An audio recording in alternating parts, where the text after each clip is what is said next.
எண்ணுவதில்லை, அடுத்தருடைய பாவத்தை பெரிதாய் எண்ணுகிறார்கள். புரியல? தங்கள் பாவத்தை பெரிதாய் எண்ணுகிறது இல்லை, அடுத்தருடைய பாவங்களை. சொல்லப்போ நல்ல கருத்தை கவனிங்க, எல்லாம் கவனமாக கேட்கணும். பாவத்தை ரொம்ப லைட்டாக இருந்தீங்கன்னா ஆண்டவர் ரொம்ப லைட்டாக இருப்பார். கொஞ்சம் புரியுதா என்னன்னு தெரியல.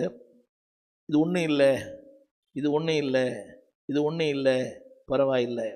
எந்த அளவுக்கு கவனிங்க பாவத்தோடு எதிர்த்து நிற்கிறீர்களோ அந்த அளவுக்கு தேவன் உங்களோட நெருக்கமாக இருப்பார்.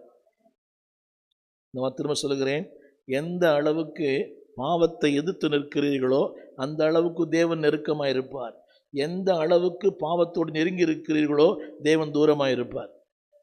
ஜெபத்திற்கு தூரம், உங்கள் வாழ்க்கைக்கு தூரம், ஆசீர்வாதத்திற்கு தூரம், உயர்வுக்கு தூரம். நிறைய பேருக்கு புரியல. அவர் ஆஸ்வதிக்கிறாரு, இவர் ஆஸ்வதிக்கிறாரு, இவர் ஆஸ்வதிக்கிறாரு, ஏன் என்ன ஆஸ்வதிக்கல? நெவர். உங்களை ஆஸ்வதிப்பதே கர்த்தருக்கு பிரியம். காரணம் என்னவென்றால், நீ பாவத்தோடு நெருங்கி வாழ்கிறாய், தேவனுக்கு தூரமாக இருக்கிறாய். என் வார்த்தை கவனிங்க, தேவனுக்கு தூரமாக இருக்கும்போது ஆசீர்வாதங்களுக்கும் தூரம், ஆரோக்கியத்திற்கும் தூரம், நிம்மதிக்கும் தூரம், செழிப்புக்கும் தூரம், உயர்வுக்கும் தூரம்.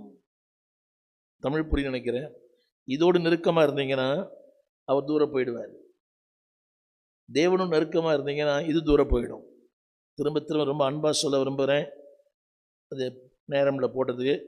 Don't take likely, don't take easily.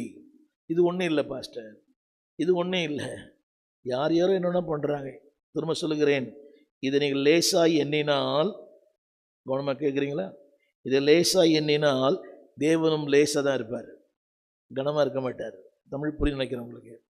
இதை நீங்கள் இதை ரொம்ப இது ஒன்றும் இல்லைன்னா தேவன் சொல்லுவார், நீ கூட எனக்கு ஒன்றும் இல்லைடா. தமிழ் புரியுதா? இது ஒன்றுமே இல்லை. அதெல்லாம் சொல்கிறாங்க, இதெல்லாம் ஒரு மேட்டரா? இப்போ தேவன் சொல்லுவார், நீலாம் ஒரு மேட்டரா? தமிழ் புரியுதா? நீலாம் எனக்கு என்ன இல்லை, மேட்டரே இல்லை. ஏன்னா இது மேட்டரே இல்லை நமக்கு. இது ஒரு மேட்டராக தெரியாத போது தேவன் சொல்லுவார், நீ எனக்கு என்ன இல்லை. அழுதாலும் புலம்பினாலும், அந்த வார்த்தைக்கு தான் அர்த்தம். மூடர்கள் என்ன பண்ணுறாங்க தெரியுமா? பாவத்தை குறித்து இன்னொன்று சொல்ல விரும்புகிறேன். அதில் ஒரு வார்த்தை, ஏன் பரியாசம் பண்ணுறாங்க தெரியுமா? ஏன் பரியாசம் பண்ணுறாங்க? இன்னொரு பக்கம் அவங்களுக்கு தெரியல, இன்னொரு பக்கத்தினுடைய மேன்மை தெரியல, இன்னொரு பக்கத்தினுடைய உயர்வு தெரியல. தமிழ் புரியுதா?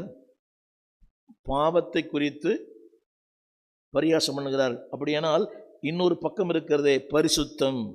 நீ